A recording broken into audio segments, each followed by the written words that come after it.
Hello hello बच्चों, नमस्ते। कल का पाठ याद किया? जो होमवर्क दिया था किया आपने? हमने क्या पढ़ा था पाठ में? कल का क्या था पाठ? ध्वनि था। किसने लिखा था ये पाठ? सूर्यकांत त्रिपाठी निराला जी ने लिखा था। इनका जन्म कब हुआ था? 11/2/1896 में। इनकी मृत्यु कब हुई थी? 15 अक्टूबर 1961 में। ये कैसे कवि बताया था हमने? छायावादी कवि बताया था, रहस्यमय कवि बताया था। क्यों रहस्यमय बताया था?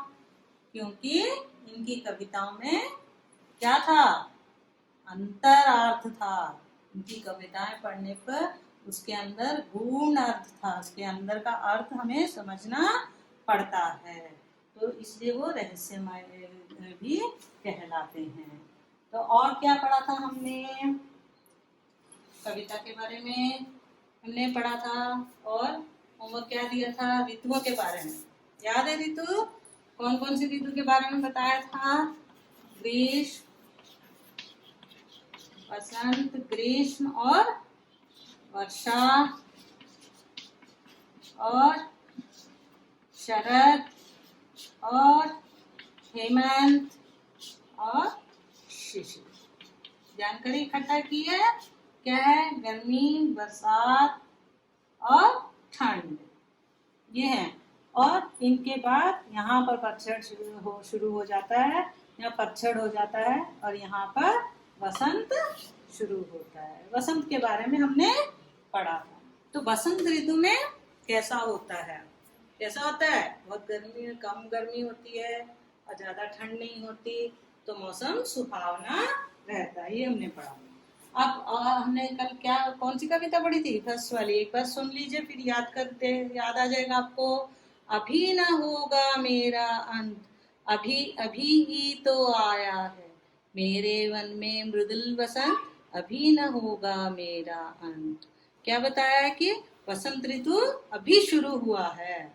अभी अभी जो शुरू हुआ है कोमल सा वसंत ऋतु, उससे अभी मेरा अंत नहीं होगा। यहाँ कवि अपने बारे में बताते हैं कि मेरा जीवन अभी शुरू हुआ है, मेरे जीवन में शुरुआत अभी हुई है, इसलिए मेरा अंत अभी नहीं होगा। उसके बाद हमने पढ़ा, हरे हरे ये पात डालियां कलियां कोमल गात, मैं ही अपना स्वप्न मृदुल कर फेरूंगा निद्रित कलियों पर, जगह एक प्रत्युष मनोहर। क्या कह रहे हैं यहाँ? वसंत ऋतु क्या बता रहा है अपने बारे में कि मैं वसंत ऋतु में मैं कलियों को, कोमलों को उनका नए जीवन दे रहा हूँ। क्या बता रहा है यहाँ पे? वसंत ऋतु क्या ला रहा है? कलियों, डालियों, हरे हरे पत्तों में अपने जीवन नया प्रातः काल दिखा रहा है। प्रत्युष का अर्थ क्या बताया था? प्रातः काल। याद है प्रत्युष का अर्थ क्या है? प्रातः काल। मनोहर, बहुत ही सुंदर। तो ऐसा उन्होंने बताया। यहाँ कवि क्या कहना चाहते थे? उनकी अपनी क्या था? उनका अंतर्भाव क्या है इसमें? कवि कहते हैं मेरा भी नया जीवन अभी शुरू हुआ है। जैसे मैं भी कोमल, मेरा शरीर कोमल है, जैसे डालियां कलियां फूल हैं, वैसे ही मेरा शरीर भी कोमल है। मैं अपने स्वप्नों के द्वारा, स्वप्नों जैसे कोमल हाथों के द्वारा मेरी जो इच्छाएं हैं उनको मैं पूरा करने की शुरुआत अभी यहाँ से करूँगा और अपने जीवन को नए प्रातः काल से नए जीवन लाकर उसको विकसित करूँगा। ये यहाँ पर ये बता रहे हैं। तो अच्छा बच्चों, आज हम नेक्स्ट करते हैं, पढ़ेंगे। अब नेक्स्ट उसमें देखो क्या बताया गया है। पुष्प पुष्प से तंद्रालस आलस आलसा सॉरी पुष्प पुष्प से तंद्रालस लालसा खींच लूंगा मैं, अपने नव जीवन का अमृत सहज सींच दूंगा मैं। क्या बताया कि देखो, पुष्प पुष्प से तंद्रालस लालसा खींच लूंगा मैं, अपने नव जीवन का अमृत सहर्ष खींच दूंगा मैं। क्या कह रहा है यहाँ वसंत ऋतु? कि पुष्प पुष्प, पुष्प का मतलब क्या है? फूल। तंद्रालस का मतलब क्या है? अलसाया हुआ, लालसा इच्छा, नव जीवन नया जीवन। और इस तरह से क्या बता रहा है वसंत ऋतु कि जो पुष्पों के अंदर, फूलों के अंदर जो अलसाया हुआपन है, आलसपन है, उसको मैं बाहर खींच दूंगा। उन विचारों को मैं बाहर खींच दूंगा। कौन कह रहा है यहाँ पे? वसंत ऋतु बता रहा है कि यहाँ पर मैं उनके अंदर, पुष्पों के अंदर जो आलसपन है, अलसाया हुआ उनका जो शरीर है, उसके अंदर के आलसपन को खींच लूंगा और उनके जीवन में नया अमृत भर दूंगा। सींच दूंगा मीन्स उसके अंदर उनके जीवन में अमृत को भर दूंगा। इस तरह वो उसको बता रहे हैं। तो यहाँ कवि क्या कह रहा है? कवि कह रहा है कि पुष्प पुष्प से तंद्रालस लालसा खींच लूंगा मैं, अपने नव जीवन का अमृत सहर्ष सींच दूंगा मैं। क्या बता रहा है यहाँ पे कवि? कवि का अंतरार्थ क्या है कि हर व्यक्ति, यहाँ पुष्प उन्होंने युवा पीढ़ियों से लिया है। युवा पीढ़ी जो अभी अभी थोड़े से बड़े हुए हैं, उन युवा पीढ़ी के बारे में बता रहे हैं कि उनके अंदर जो आलसत्व है, जो अलसाया हुआ शरीर है उनका, उसके अंदर के जो विचार हैं, उनको मैं आलसीपन को मैं बाहर खींच लूंगा। उसको, आलस को छोड़ने के प्रयत्न कराऊंगा, जिससे कि उनके जीवन में मैं अमृत भर सकूं, उनके जीवन को कुछ लक्ष्य दे सकूं। जब वो अपने काम करना शुरू कर देंगे तो उनका नया जीवन शुरू होगा। इस तरह उन्होंने इसमें बताया है। उसके बाद देखो, द्वार दिखा दूंगा फिर उनको, है मेरे वे जहां अनंत, अभी न होगा मेरा अंत। यहाँ द्वार दिखा दूंगा। द्वार का मतलब क्या है? द्वार का मतलब क्या है? दरवाजा। तो कहीं जाना हो तो दरवाजे से बाहर जाना पड़ता है, घर में से। इसी तरह आलसपन से बाहर निकालकर उनके जीवन में नई इच्छाओं का आगमन कराने का प्रयत्न मैं करूंगा। यहाँ कवि क्या कह रहे हैं कि द्वार में उनको आगे उनकी इच्छाओं को पूरे करने का तरीका बता दूंगा, जिससे उनके अंदर का जो आलसपन है वो निकाल कर उनको नया रास्ता दिखा दूंगा, जिससे कि वे अपनी इच्छाओं को पूरा कर सकें। ठीक है। इस तरह इन्होंने उनको युवा पीढ़ी को दिखाने के लिए कहा है कि युवा पीढ़ी के अंदर का जो आलसपन है उनको मैं दूर कर दूंगा, जिससे कि उनको अपने लक्ष्य को पाने में इजी हो जाए, वो आगे आगे अपना काम कर सके। इसीलिए वो कवि जी कहते हैं कि मैं ये सब करने की कोशिश करूंगा, मेरी कविताओं के द्वारा मैं इनको, युवा पीढ़ी को चेतना पूरित करूंगा, उनके अंदर आशावादी विचार पैदा करूंगा, जिससे कि वो अपने लक्ष्य को पूरा कर सके और मैं अपने लक्ष्य को पूरा कर सकूं। उनका लक्ष्य क्या है कि वो युवा पीढ़ी को उनके लक्ष्य को पाने के रास्ता दिखा सके। वो रास्ता दिखाने की बात उन्होंने कही है। वो कहते हैं कि मैं भी अपने जीवन में मेरी कविताओं के द्वारा मैं उन लोगों के अंदर इस तरह की आलस्यत्व को, अलसाए हुए शरीर को छोड़कर उनके अंदर नई चेतना भरूंगा, जिससे कि वो अपने लक्ष्य को पा सके। और मेरा लक्ष्य क्या है? उन लोगों के लक्ष्य को पाने का रास्ता दिखाना मेरा लक्ष्य है। जब तक मैं ये लक्ष्य पूरा ना कर लूंगा, मेरे जीवन का अंत नहीं होगा। इसीलिए उन्होंने लास्ट में कहा, अभी ना होगा मेरा अंत। ठीक है बच्चों, यहाँ तक समझ में आया? अब देखिए, इनमें हमने कुछ शब्द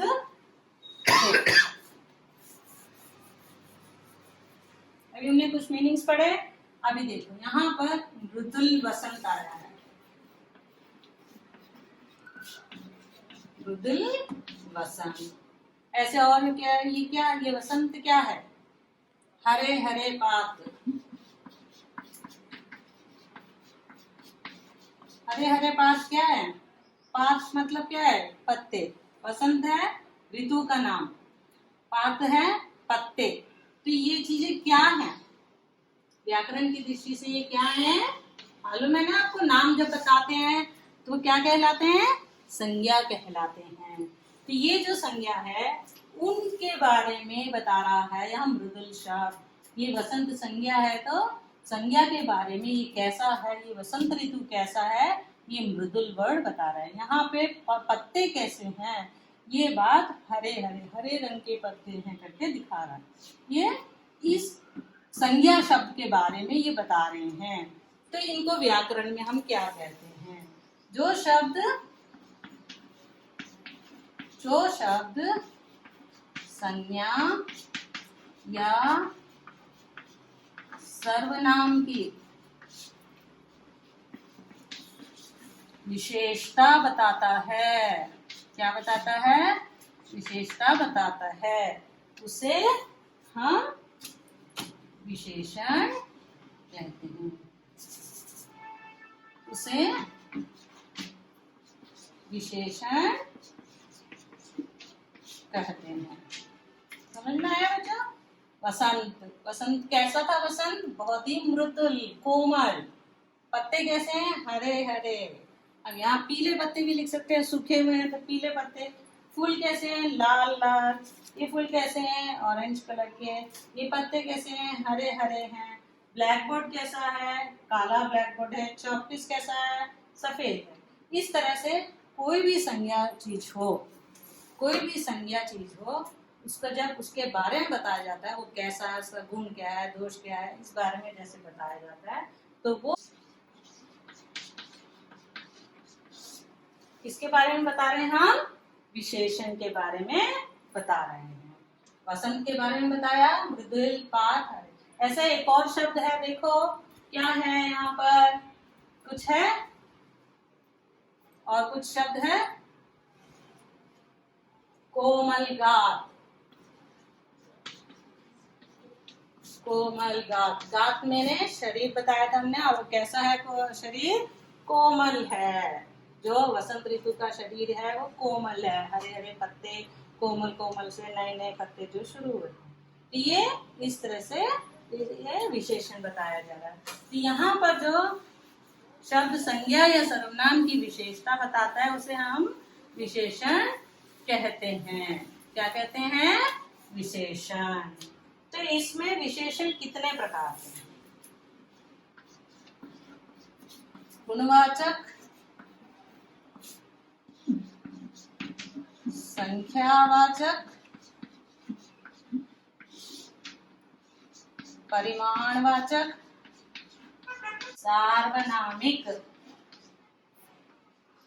सार्वनामिक क्या है? सार्वनामिक विशेषण। गुणवाचक में क्या होता है? ये जैसे हरे हरे किसी व्यक्ति या सर्वनाम के हम उसका गुण कैसा है, काला है, मोटा है, छोटा है, बड़ा है, बताते हैं, गुण के बारे में बताते हैं, वो गुणवाचक होता है। जिसमें ये संख्यावाचक जो है दो तरीके से होती है, निश्चित संख्यावाचक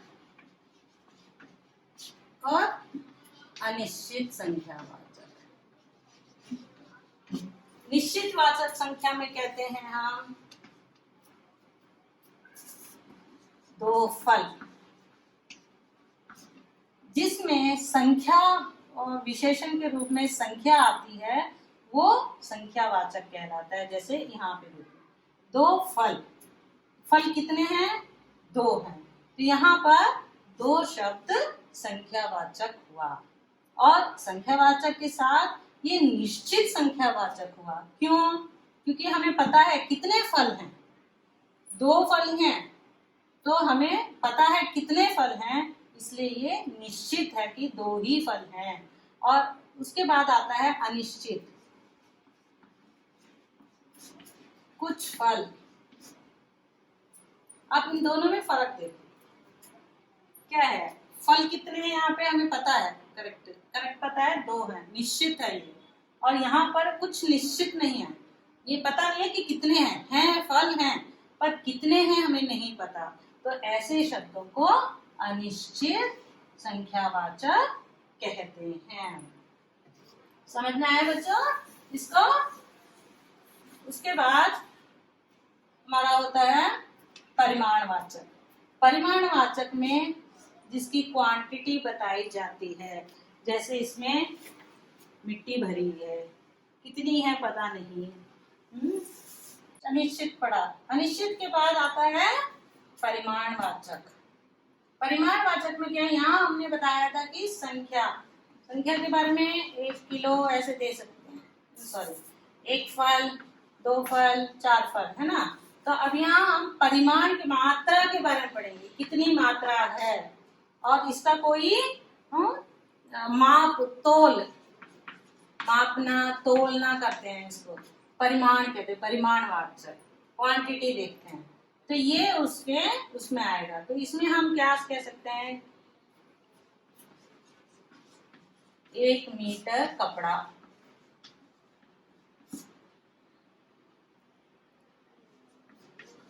1 लीटर दूध। इसमें कपड़ा क्या है, संज्ञावाचक है, और कितना हो रहा है मीटर पर। ये मीटर को हम सिर्फ 1 या 2 ऐसे नहीं बता सकते, तो ये क्वांटिटी माप होता है, इसलिए इसको एक ये यहाँ पर परिमाणवाचक आ जाता है। तो परिमाणवाचक में भी हम पहले इसको देखते हैं, निश्चित और अनिश्चित। निश्चित और अनिश्चित होता है। निश्चित में जब परिमाण कितना है वो 1 या 2 संख्या आ जाती है तो वो निश्चित परिमाणवाचक कहलाता है। और जैसे थोड़ा पानी, पानी है, क्वांटिटी है, परिमाण बता रहा है, तो थोड़ा पानी है। तो ये थोड़ा पानी जो है ये अनिश्चित होता है, कितना है हमें पता नहीं चलता, इस वजह से इसको हम अनिश्चित परिमाणवाचक में रख सकते हैं। ये निश्चित का क्या है, जिसमें कितनी क्वांटिटी का पता चल जाता है वो है निश्चित परिमाणवाचक, और जो जिसमें क्वांटिटी कितनी है, परिमाण कितना है वो हमें करेक्ट नहीं पता होता, तो वो अनिश्चित कहलाता है। इसके बाद आता है सार्वनामिक। ये होता है जो सर्वनाम शब्द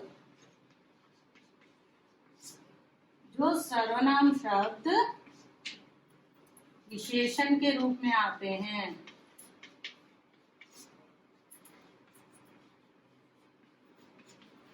जो सर्वनाम शब्द विशेषण के रूप में आते हैं उन्हें सार्वनामिक शब्द कहते हैं। अब हम यहाँ पे उदाहरण देख लेते हैं। यह फूल,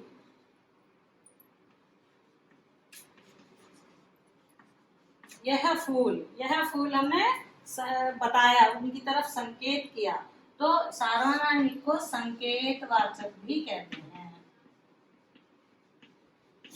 हाँ, तो ये सर्वनाम शब्द जो होता है, जैसे यहाँ पर है सर्वनाम यह शब्द सर्वनाम है, पर यहाँ किसके बारे में बताया जा रहा है, फूल के बारे में। तो ये फूल क्या है, संज्ञा की विशेषता यह करके हम दिखा रहे हैं, तो यहाँ पर ये हो गया सर्वनामिक विशेषण। क्या हो गया, सर्वनामिक विशेषण। इनको और भी कुछ उदाहरण ले सकते हैं हम। यह कुर्सी, यह कुर्सी, हम यहाँ कुर्सी के बारे में बता रहे हैं।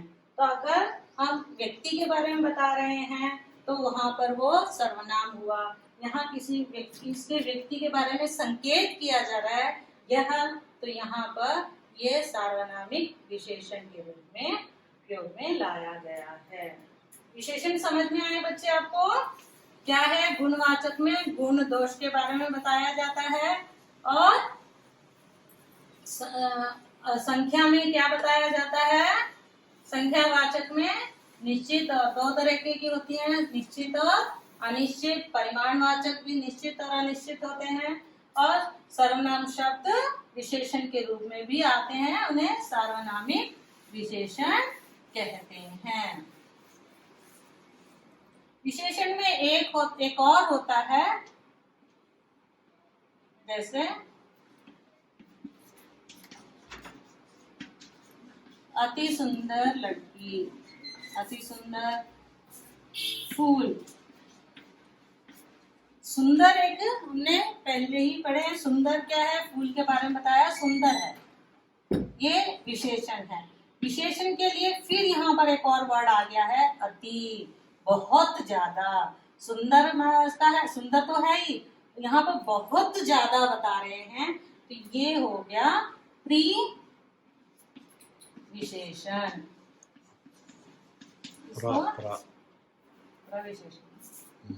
प्रविशेषण क्या कहते हैं इसको?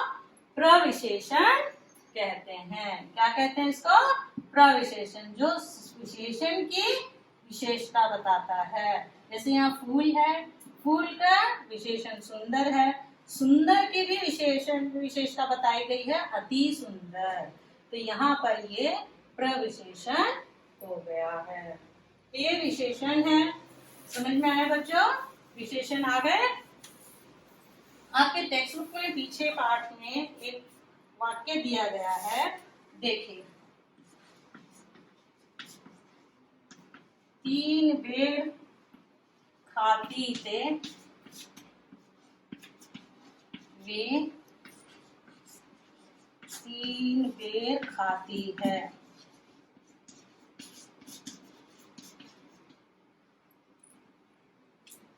वाक्य को दोबारा पढ़िए।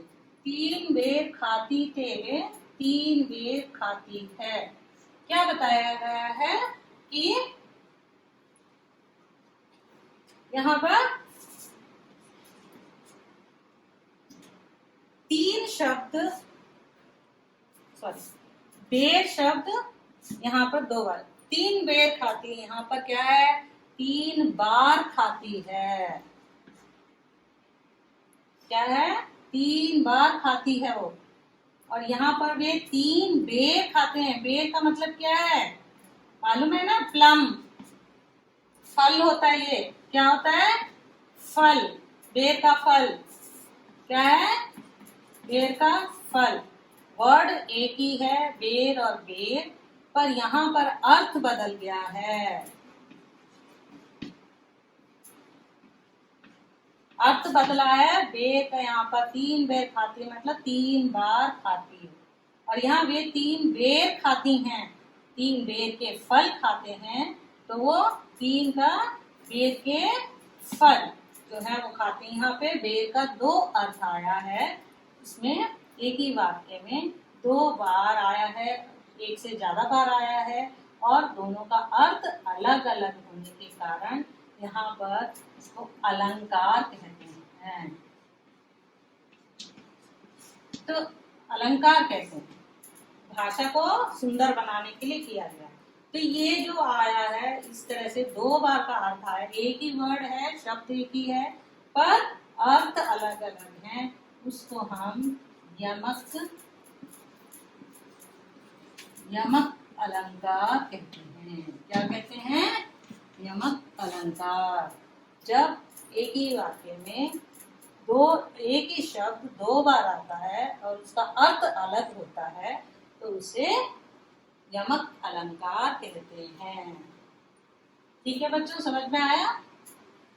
अब एक बार फिर रिवीजन कर लेते हैं। हमने क्या पढ़ा आज?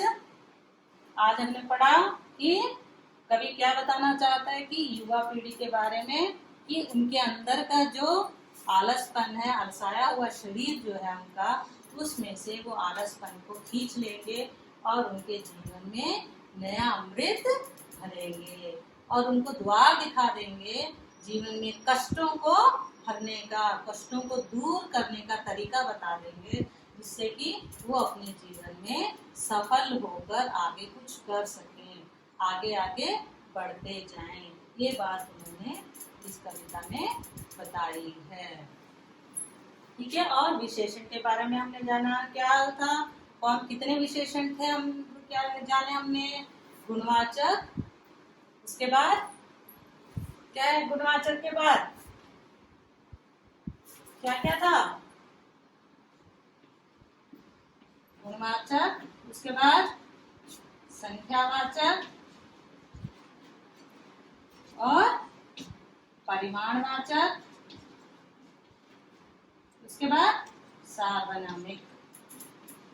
याद आ गया? इसमें दो होते हैं, कौन कौन से होते हैं? निश्चित और अनिश्चित। परिमाण में कैसे होते हैं? निश्चित, अनिश्चित। और सार्वनामिक शब्द क्या होते हैं?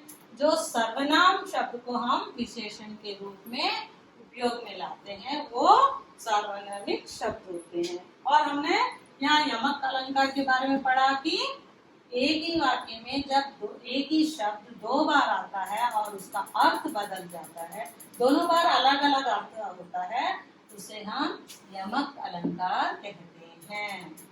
ठीक है बच्चों, अब विशेषण के बारे में आप कुछ जानेंगे। इस पाठ को पढ़िए, अगर पढ़ सकते हैं तो पाठ को पढ़कर इसमें जो विशेषण शब्द आए हैं उनको ढूंढिए। और इस कविता में अंतरार्थ क्या है उसको बताइए। कवि का अंतरार्थ, इस कविता का अंतरार्थ, कवि का जो है, कवि कविता जो बता रहे हैं, कविता का अंतरार्थ, इसका अंदर में का मीनिंग क्या है वो बताएंगे। वो प्रयत्न कीजिए कि आपको कितना समझ में आया है, लिखने की कोशिश कीजिए। ठीक है बच्चों, नमस्ते, धन्यवाद।